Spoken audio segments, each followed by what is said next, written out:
The burning question is, what color should my sheets be and what color should my towels be? Tatianna, help the public out on this subject. Your sheets and towels should be white. When they see the fresh white linens, they associate that with clean and luxurious. And that is why every single hotel has that in their properties.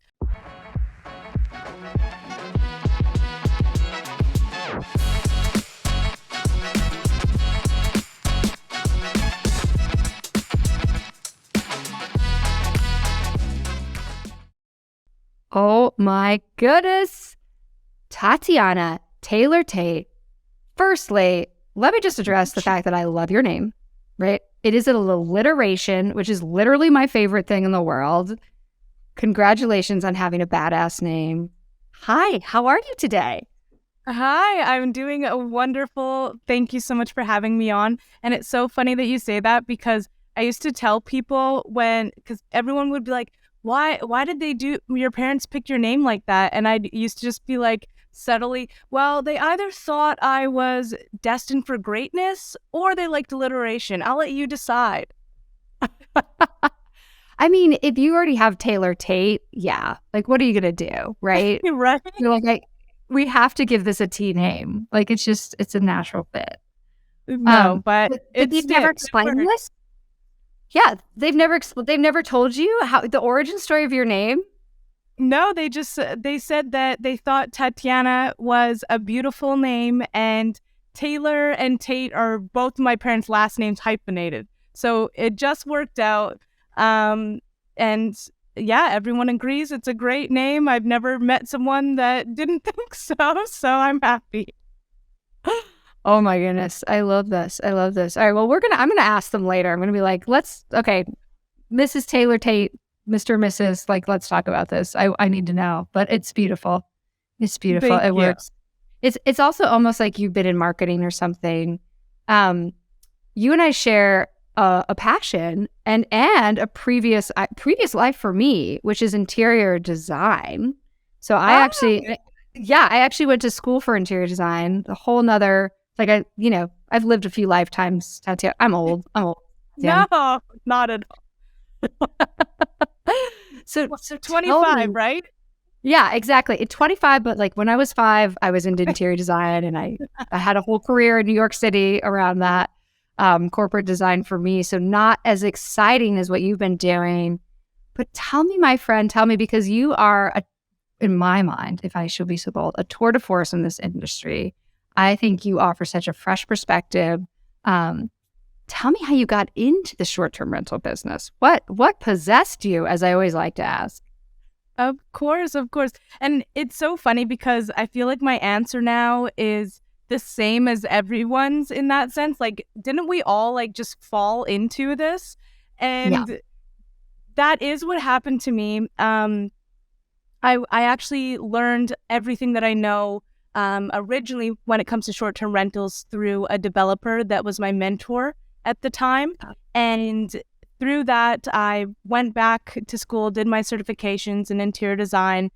But I really have to admit that most of my knowledge was learned on site, actually experiencing it, learning underneath that developer.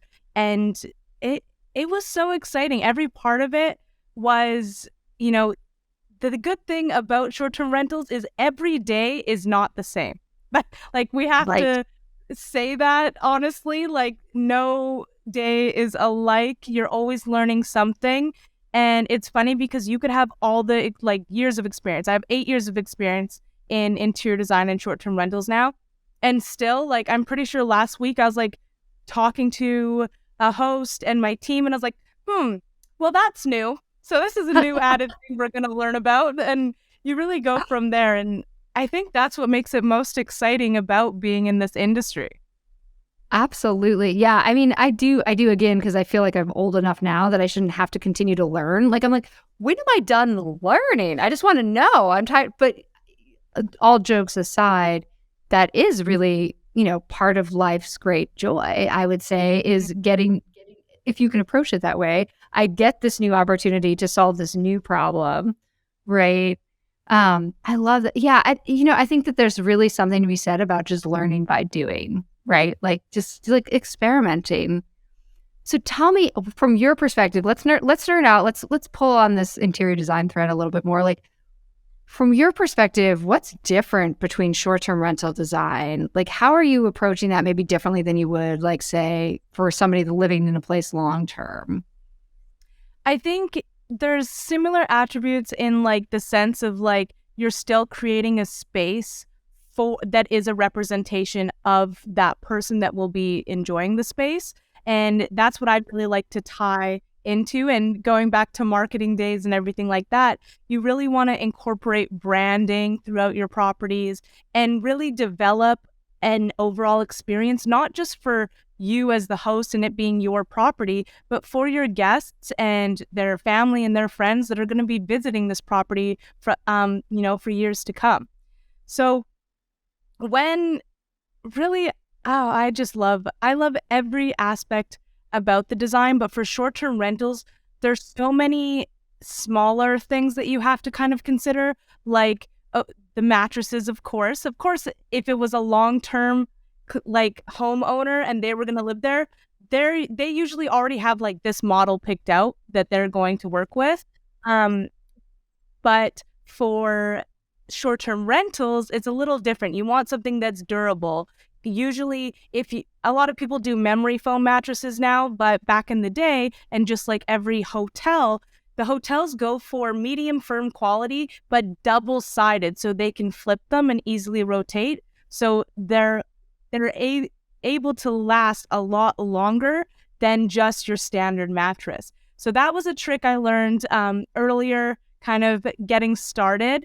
But other than that, functionality. A lot of these short-term rentals don't have the space to, store the cleaning closet, store all these extra, the linens. You really want to be able to figure out a functional configuration within the layout or space that not only utilizes for the guests, but for your team to be able to work and work quickly. Oh my gosh, I love that. Yeah, I think the durability part was where my head was going to. I was like, gosh, it's like we've talked about this before. It's like you want it to be very aesthetically pleasing and beautiful, but like also maybe vague enough, right? So it's not getting assigned too much personality. And then not maybe putting your like, Murano vase on the on the tabletop, right? Because you're like, that's probably gonna get broken. Yeah, no, I think quite a few differences, but what I really love about this is this concept of experience, right? And so like what's been really fun for me to kind of just like think about is how far Airbnb has come, right? And so, like So when I was far. in so far. And like when I was in my 20s, right? And it was like really about the value of being able to stay in an Airbnb, right? Like, so it was like $25 a night for a room in your apartment. Yes, that's exactly what I can go to Philly for the weekend. Life is good. But now sort of that paradigm has shifted so much, right? You have so many more luxury homes that, we're really pushing like unique experiences on someone. And to me, it feels like a big differentiator for the industry, especially coming into a year like 2023, which, we've talked a lot about over here at AirDNA as that being a maturing of the industry, right? So like, yes, there was probably a time where supply wasn't catching up with demand. Demand was quite high. If you were operating in this space, it may have felt like truly passive income, right? Where you're like, it felt a lot easier. Didn't feel like I needed to do quite as much. And now we're in a different time where supply is catching up, slightly overpacing demand in a lot of these areas that are sort of tried and true short-term rental markets. What are you seeing? How are you seeing like maybe your clientele changing their approach? Are you seeing some shifts in how folks are, one, viewing 2023 and two, approaching their strategy to sort of shore up, things like occupancy? Definitely. I think a couple of things. So kind of going back to the beginning, I actually started short-term rentals myself by renting out my spare bedroom. And so that was fully furnished. Back then, I still had personal photos in my property. And then I went traveling and rented out my whole place. still had all my personal items in the space. I locked up the things that really mattered to me and then kept everything else opening. And from there, I took that concept and went into rental arbitrage unknowingly, where I then rented out a 7-bedroom home and ran it like a hostel. So I had the common areas, and each individual bedroom was set up separately for each guest booking. So I've seen out of all of this, even my own journey has like grown so much and elevated so much from like what is possible and what the industry looks like now. Now, if you look at any of my properties, any of my clients' properties, or any of the ones that I manage, like there's a certain standard that it's like held to. And I think now, especially going, yes, 2021 was the year everyone was like, I'm going to hop on this get rich quick train and fill all these properties. Yeah, fill all these properties with IKEA furniture and Amazon finds. But really, we're entering 2023. A lot of people are now kind of like on this themed train and themed experiences. And it's funny because like my opinion on this is a little taboo from what most people probably think. I like it. I want a fresh take on this. I love a little provocative. And yes. So everyone is going full in on themed, and themed is great. I'm not saying don't do themed. I love a good theme. I love a good Instagrammable moment. But for me, just like any themes are trends, what eventually happens? They die down, right? Or they get played out or anything from there. And especially, so what I try to teach people and educate people on is you can still do themed. You probably want to do like 70% more of a timeless aesthetic design, 30% themed, and play around with it. But timeless is never going to go out of style. Elegant, sophisticated spaces are never going to go out of style. Understanding your guests and doing your actual research and marketing for your property is going to attract the proper guests to stay at your property time and time again. And the reason I am not, of course, I love themed, but the reason I am not always like, let's theme this out completely and a Barbie house or anything like that. Like the reason I do that is because, okay, you have a great themed property. What happens when you hit seasonality and it's an all-time low? Do you think people are traveling to go to your Barbie house to take photos? And like the other thing about that is like, how long are these bookings actually lasting for? Usually for properties that are themed out, those are only going to, they're shorter than a week stay. They're not anything longer. What are you going to do for the people that are traveling nurses, are business professionals that want to stay 3 to 6 months? Are they going to pick the themed out property? Probably not. And that's one thing that I think now as hosts in 2023, we have to, because platforms like Airbnb preached unique stays and unique experiences so much, which is amazing. It's great to experience those things, but there is still such a large need in the industry just for the normal, like beautifully designed, well thought out, executed homes that focus solely on the guest experience and how to enhance that. Oh my gosh. Well, firstly, I love this hot take. It's resonating with me. I think absolutely right. Like there's only so much time you can spend like in, let's say, a pink dream house, right? Like before you're like, okay, maybe this isn't like for me. The ones I've seen, of course, have been more tied to like a Disney. So maybe like in an area like that where there is demand for like a theme, you could probably be a little bit more successful. But it's really that's the exception, I say. If you are constantly, because that is what is coming always to, that's the attraction of that area, right? So that is definitely the exception for the rule. But if you were like, I don't know, in Minnesota or something, like you might want to rethink this and do your research on what is actually going to be the best decision for your property when you design it out. Yeah. Yeah. Well, and this idea of like know your audience, which I think is really important. And to your point, also like a big balancing act, right? Because you can't be everything to everyone, right? Like that's also a recipe for branding disaster, as you know, from a marketing perspective. Um, but if you niche yourself too much, then you are really like not really able to capture maybe a little bit more of what's addressable in terms of audience. So I think that's, I mean, and you know, what's nice is like most of these destinations, I think like, you know, you can get a pretty solid handle. I probably just by visiting these locations and just walking the tourist areas, like, okay, is this more family oriented? Is this more like bachelorette party oriented? Like, what is truly the vibe? What are the draws in the town? Is it all about like the sports arena, or is it all about something like a Disney? And that can help sort of inform where you're going with your design. I love this fresh. I think it's so good.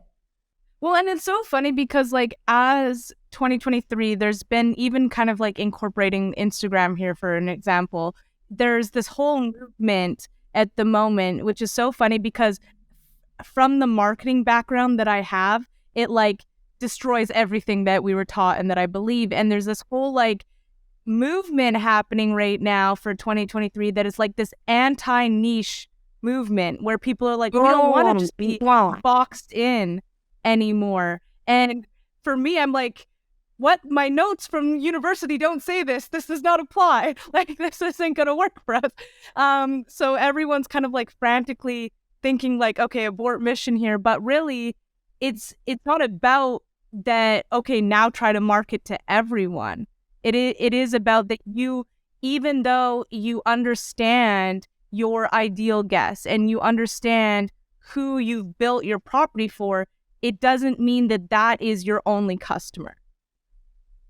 Yeah. Yeah. No, I mean, it's unfortunately, I feel like everything in life is such a balancing act, right? Like it's sort of like dealing with two different polarities at once, which is like, don't niche yourself too much. Don't be too generic. And that's confusing, right? Like, and finding that balance. Well, I think this is going to be fun to see, right? Like who's able to strike that balance. And, you know, the good news is it's fluid and people can try something, see how it works, and like try something else, see how it works. It's continuously evolving. All right. Well, Tatianna, I feel like there's a burning question in my mind that I've seen hotly debated across the Facebook forums. And I think you of all people, you're uniquely qualified to offer a very good expert opinion on this. The burning question, which you're like, what is it? What is the burning question? The burning question is, what color should my sheets be and what color should my towels be? Tatianna, help the public out on this subject. It feels like everyone still wonders what to do. Hands down, my opinion, your sheets and towels should be white. They should always be white. The hotel industry has done this from day one through the test of time. That the reason actually behind this is not only for your cleaners to be able to bleach them or clean them or anything like that. It's actually psychology behind it. People naturally, yes. when they see the fresh white linens, they associate that with clean and luxurious. And that is why every single hotel has that in their properties, other than the cleaning factors. Because like, let's face it, actually, like most of the time, I've been in a hotel and my makeup destroys those towels. So it's not about that. It provides the aspect that people actually truly believe it is clean, it is luxurious, that they have paid for an elevated stay. And that is why I think all linens, all towels should always be white. Of course, you should be adding makeup towels to your properties by now. Right. As well as if you want to have fun with the duvet covers, have fun with the decorative accent pillows. This is where you can add color. This is where you can add unique touches. But the good thing about that is they can be easily switched out. They can be switched out from season to season. If you want to like decorate for Christmas or any kind of holiday, that's easy. You can easily switch out decorative pillows from there, and you've done a complete refresh within your property in moments. Yeah. No. All right. Well, thank you once and for all, people. We've heard it from Tatianna Taylor-Tait. It is white, my friends. It is white. I love that debate. But I mean, I think that speaks to, one, that's very encouraging to me for our industry, because like the fact that people are sweating details like that to me it's a clear indicator that they're focused on the right things, which is creating a space that is going to be so, inviting and, to your point, luxurious. Like people feel like hey, if you're going to charge $1,000 a night for an Airbnb, like it sure as heck, I was going to say something else, better be a very luxurious experience, or at least people should feel like they're getting the value out of it, right? Like they're what they paid for is worth it. If you're charging $1,000 a night, you better have like full linen parachute, like bedding and everything from there, for your guests. But there are so many great products out there, especially when it comes to bedding. But through and through, so many people believe in white for the linens and towels, because I don't know, I would probably, like, if I walked into a room and it wasn't like a very masculine, like dark, moody design, and they had black sheets, I'd be like, I'm questioning why these sheets are black. Like that's kind of probably where my mindset would go. You're like, why black? What's happened here? No, I love applying like the color psychology to it. Yeah, I mean, I think like I'm guessing that you and I share a similar belief, right? Which is like the folks that are going to survive in 2023 are the ones that are doubling down on the host experience. Like truly, like I'm putting the host back in hospitality, or the hospitality back in host, probably that way. And that's what I think is so fascinating for, I think, a lot of people that are successful in this business, including our friend Will Slickers, right, came from that hospitality background, or at least will apply, right? Like, let's not invent the wheel, people. Like, there's this whole industry called hotels that have been sort of perfecting some of these arts. And in reality, we're competing with them, right? Exactly. And that's the one thing right now, everyone's kind of like panicking, and we're in this weird like transition phase as things go. But more than ever, I've actually seen more hosts willing to invest in their properties.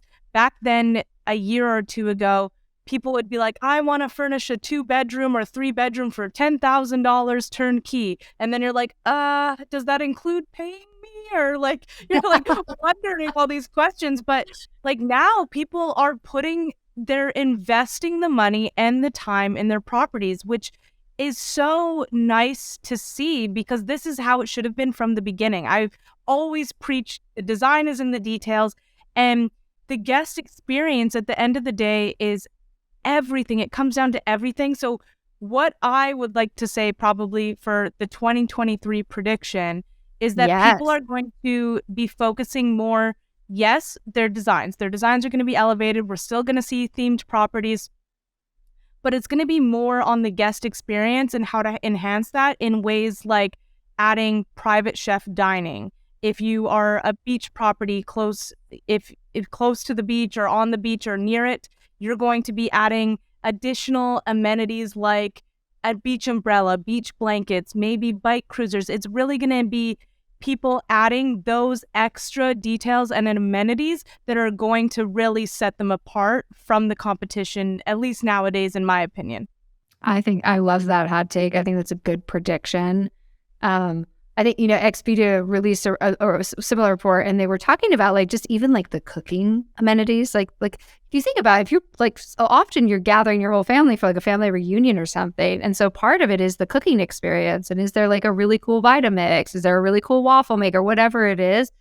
And you don't have to, I think, like, yes, you have to invest. And I'm so glad to see people are, but also like, you don't have to do it all at once. Like, throw a Vitamix in there, see how it works. Does that become something that people gravitate towards, and it becomes something special about your place? You're like known for having great cooking amenities, right? Well, I know, and we've done some great research on just like the your star rating and how much that impacts, which it's natural, but it's just nice to see the numbers. Like it's a kind of a no duh. Getting those 5-star ratings, like, increases your ADR so much, right? Like we know that like if you are focused on the guest experience, it is going to yield you a higher level of profit. Um, well, Tatiana, like this is, I just, again, like you and I speak the same language. It's been so refreshing for me Yeah. to get to speak to you.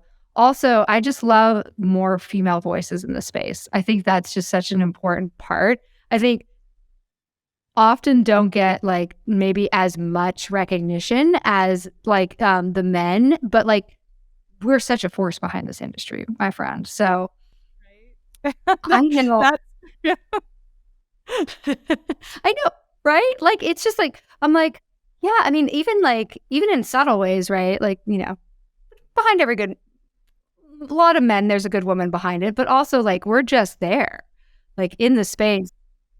I love it. And it's so funny because even like my fiance, love him to death, but I'll hear him at times like retell stories of like things that my team or that I've personally been through, like dealing with the hosting. But it's funny how he tells the story because it's like we were both there and I'm like, I'm pretty sure I was just doing that, but thank you. But it is a way of admiration, and it's so funny because it's a this is such a cool business because you do get to work with your partners and there's so many different hats you guys can wear. And with that, there's always like behind the man that is like, oh, we have all these properties and we do this together. Then you really talk to the wife or the girlfriend and she's like, oh yeah, I designed them all. No big deal. Didn't do this. And, like, really, it just shows like we as women, like there's a lot of us in this space that need to really kind of step up and say like, hey, like we do this too. We're proud about this. We're passionate of this. And it really will help because honestly, when I first got started, it was so lonely in this industry. And it was when, like, I guess it just started kind of like taking off on Instagram and Clubhouse days and things like that. So it was cool to start meeting people and making friends in the industry. But there are still so many hosts, female hosts, that don't even know that these are like outlets for them. Ooh, that's such a good point. Right. Yeah. Like, and I think it's probably just like not sort of like stepping into your power, right? Like you don't even like you're taking it for granted. You're like, oh yeah, I designed everything, like whatever, no big deal. And it's like, no, like take credit for that. Like, Well, we're step into your, hoping that we'll see more of that in 2023 then. oh, I think we will. I think we will. Um, well, this has been so much fun for me. I love this. We always end, so we end the podcast with a fun little game, which I'd love to play with you. And then I am a big fan of a shameless plug. And I'm also excited because, spoiler alert, guys, Tatiana and I are going to spend a little bit more time together in the future, speaking to women about stepping into their power. Let's play the game first, Tatiana. So it's a game called Who, What, Where, When.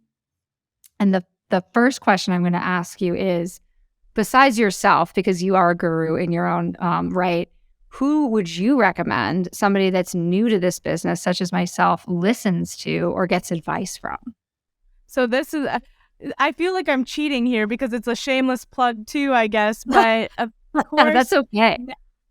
I would recommend listening to Natalie Palmer, checking her out either on Instagram. She also has a great podcast called No Vacancy, but she gives you, it's like she's the real deal when it comes to like telling it how it is in the industry and like all the stresses that hosts deal with the day-to-day. And it's just a good laugh, a little stress relief, I guess, for that time. So I would recommend anyone listening to her. I've learned so much through her and continue to every day as we are business partners now for the Level Up Your Listing Summit. I love this. Yeah, I think you're right. What's really unique about Natalie is that she's just telling it how it is, right? Like she's got a bold authenticity to her that I think anyone can appreciate, especially somebody just getting into the business, right? You don't want the like glossy story. You're like, tell me how it's really going to be. And it's so funny because there's so many times, even I've like resonated with her videos so much or anything, because there'll be like times where something outrageous happens and you're like, you just want to go on Instagram and like rant about it or anything. But we don't for some reason. Maybe we're scared that that host, like that guest, is gonna find us or anything. But she she's so funny and like just goes for it, and I admire that and I love that, and I think we need to see more people sharing the stage that are going to tell it how it is and share their experiences, because in all honesty, like this was not an easy like road to go down. There were a lot of ups and downs, and this is why I think it's good that there's so many educators now in the space. Of course, you want to be careful who you learn from, but True. this way, like hiring a coach or an educator in the space or listening to the podcast and getting as much information and value as you can helps you kind of skip all those mistakes, along the way. We took one for the team for you guys. So Yeah. like, Yes. No, I mean, this is my tactic for parenting too. I'm like, no, like tell me, like I want the advice. Like tell me what to avoid. Like I please give me the cheat code. I don't want to have to deal with again, I'm done learning, Tatiana. I just want to know. All right, next question for you. What do you wish you knew before you got started in this business? All those years ago, renting out that room in your apartment. what I wish I knew. This is a hard one because I feel like sometimes it changes, but like honestly, what I wish I knew was that it was going to be okay. Like it wasn't always going to be, not every single problem that happened. If a guest got locked out and my smart lock died or something like that, or there were times when I had to deal with 2 floods, not even just one, 2 floods in our basement of that 7-bedroom house where a guest was about to check in like hours there. And then, oh man, it was the headaches that we've had to deal with and the stress and the late night calls, things like that.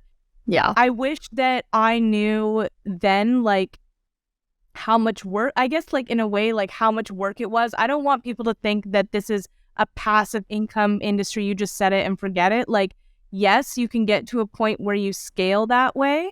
But starting out, you want to be as involved in your business as much as possible, because that's the only way that you actually have the tools and knowledge to steer your ship. I love that. And it's like, I think it's always, right, like the benefit of experience is that, yes, something that maybe used to take you 6 hours to do, or you like really didn't have like a resource to figure out, you now through experiences and networking and everything else have it. So it takes you an hour maybe to do where it used to take you 6, but I always like to say it takes me an hour and 20 years of experience to do it efficiently, which maybe feels like for people that are just starting, like, oh, that's just so easy. You make it look so easy. And it's like, no, it took me a long time to get to the point where it felt easy and achievable. And to not let those things, like not let the negative things that happen actually deter you from becoming a great host. Because I honestly wouldn't be the host I am today if I didn't go through all of those experiences beforehand and see it from both sides, from the guest perspective and the host perspective. Because I think there's also a thin line where we don't set boundaries as hosts properly, especially for our guests. We're all like deep down, like I'm a people pleaser, and I feel like everyone that's a host, they kind of want to like make sure their guests are having the best experience, but that's within reason. You still have to set boundaries as a host and as a business owner. I think that's super smart. Yeah, and boundaries, honestly, everyone respects boundaries, including guests, dare I say it. All right, last question for you, my friend. If you could just hop in your time machine and go back, where would you have started to invest in the short-term rental industry? So one of the things that we were joking about this one, but I probably, if I could, I would go back to when I was like too young to even be investing in real estate, probably like 6 years old when, the housing market wasn't insane. I live in Vancouver, Canada. So an apartment out here is about a 1-bedroom apartment is about $1 million. So if we go back to when I was 6, I could probably buy up the whole block for that. And that is what I would choose to do. I love that. Yeah, no, I mean it's always like the benefit of hindsight. You're always finding the right place, but oh my goodness, Tatianna, I've enjoyed talking to you so much. I can talk to you all day. In fact, I hope I get to in the near future. So please tell the people like in their everyday lives, where can they reach you? How can they get in touch with you? You obviously have a lot of really great perspective to share with folks. And of course, like you said, you've got almost a decade under your belt of creating wonderful experiences for guests. How can folks get in touch with you? Yeah, if anyone is interested in connecting with me, learning more about short-term rentals or interior design, please feel free to reach out to me on Instagram at Tatianna TT, definitely, or check me out through email there, link in my bio. But other than that, please come visit us at the Level Up Your Listing Summit this February 27th, 28th, and March 1st in Scottsdale, Arizona. If you weren't able to make the summit, please check us out on the replays. It is going to be an event jam-packed with knowledge, networking, and so much fun. So definitely that is where you can find us. Oh, well, I'll be there. I'm super excited, as is the rest of AirDNA, for helping to make that event a magical experience. And firstly, great location. Like you had me at the location, and I was like, Scottsdale in February. Yeah. Let's do this. I'm in Denver. You're in Vancouver. We need it. Well, Natalie, I cannot wait for the summit. And yes, please come visit us. We've got, again, lots of learning, lots of fun, just lots of good vibes, I'd say. Like, let's just get this year started properly, right? Let's level up. It's gonna be great. We can't wait to see you guys there. We're gonna have so much fun. And thank you again so much for having me on today. Oh my gosh, absolutely. Please, let's do this again very soon. Tatianna, you wonderful guest. Thank you so much. Thank you.